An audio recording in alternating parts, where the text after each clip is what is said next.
While Pakistan confronts a violent separatist campaign by groups like the Baloch Liberation Army, an ostensibly benign front has also emerged, the Baloch Yakjehti Committee, led by Dr. Mahrang Baloch.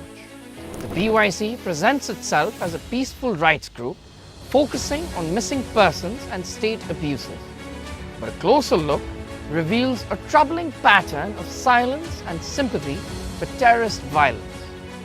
From missing persons who turn out to be suicide bombers to BYC's ideological ties to insurgency, the so-called human rights narrative warrants critical scrutiny.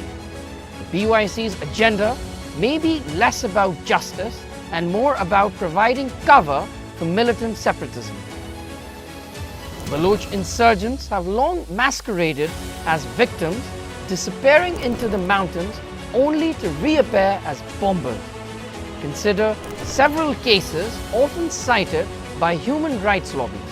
Tayyib Baloch, alias Ilyas Lala, was reported missing in April 2024. 4 months later, however, he was identified among the suicide attackers who struck an FC camp in Vela. The BLA even filed an FIR claiming he was abducted only to be exposed when his role in the bombing was confirmed.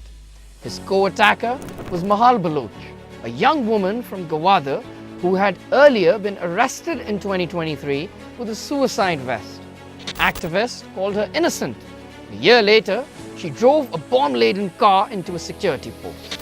Kareem Jan, listed missing since May 2022, was killed during a suicide attack on the Gwadar Port Authority in March 2024. He had joined the BLA's Majid Brigade, infamous for suicide missions after going missing. The same goes for Abdul Wadood Satakzai, who reappeared during an assault in early 2024 and was neutralized by security forces. Both had been hailed as disappeared by protesters led by BYC.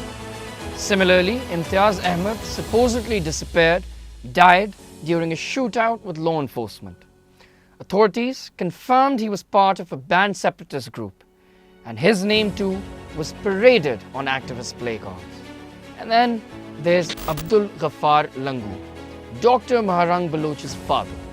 Far from being a political prisoner, Langu was a known BLA commander who died in an intra-militant conflict in 2011. Yet, activists called his death a state killing.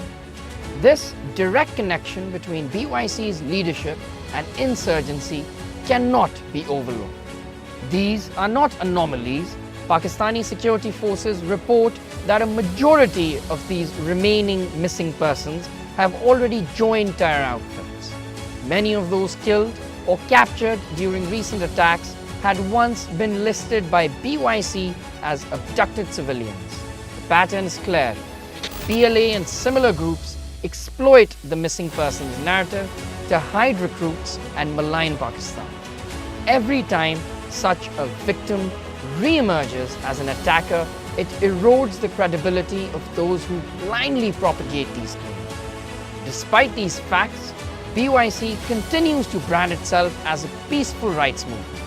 Founded in 2020, the group claims to fight enforced disappearances and extrajudicial killings. In theory, that's a noble cause, but in reality, however, the BYC's activism is selective, politically loaded, and glaringly silent on the BLA's terrorism.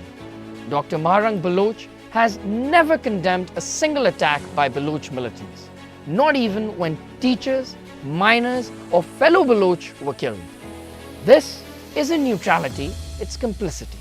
Consider the Jafar Express hijacking in March 2025 by BLA's Majid Brigade. Passengers were held hostage, some were even executed. Dr. Baloch's only statement? A demand for the return of the attackers' bodies. She did not utter a single word for the innocent dead. Such one-sided concern exposes her true allegiances.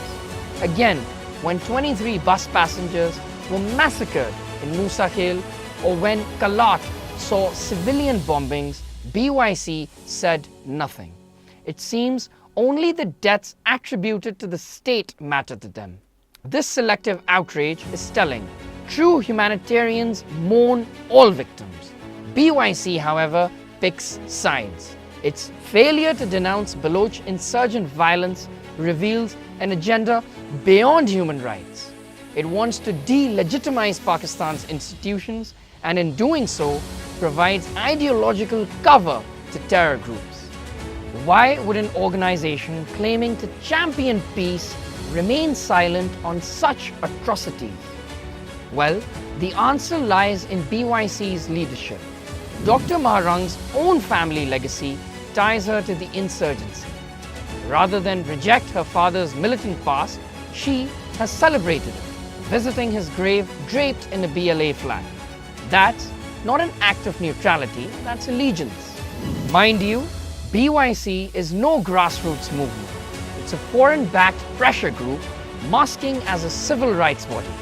From the Chief Minister of Balochistan to the DGISPR, officials have labeled BYC a propaganda proxy for militants.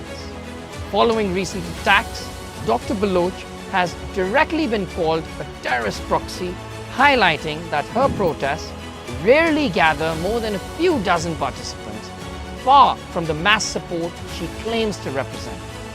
The BYC's record reinforces these concerns.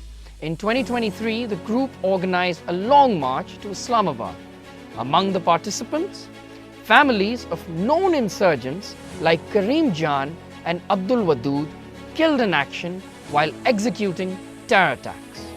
BYC paraded these families as victims of state oppression, concealing their real affiliations. Whether wittingly or not, this blurs the line between activism and advocacy for insurgency. Allegations also exist that BYC-linked activists have recruited students for Baloch insurgent outfits, turning educational platforms into recruitment grounds for terror. If true, this isn't rights work, it's radicalization under humanitarian camouflage. To be clear, Balochistan does have legitimate grievances. Pakistan's Commission on Enforced Disappearances continues to investigate cases, and the state has repeatedly extended offers of reconciliation to misguided youth. But rights activism must be principled and non-violent. When an organization ignores terror and glorifies its perpetrators, it forfeits all credibility. From a national security standpoint, BYC's action weaken counter-terrorism by framing Pakistan as the aggressor and terrorists as victims. Their rallies never commemorate Baloch civilians killed by the BLA. Their silence after attacks is deafening. Their protests over missing persons seem hollow when so many turn up later as bombers. It's time to expose the BYC for what it is. Not a peace movement, but a soft power wing of a separatist network. Pakistan must continue to investigate, counter, and delegitimize such groups. The people of Balochistan deserve real advocates, those who want prosperity and peace, not masked mouthpieces for militants. Dr. Mahrang and BYC have a choice: denounce terrorism in word and deed, or be seen as accomplices to it. Until they do, Pakistan and the world must question their legitimacy. True peace will only come through development, dialogue, and justice, not through lies wrapped in activist slogans. Stay tuned for more such stories at PolicyWire.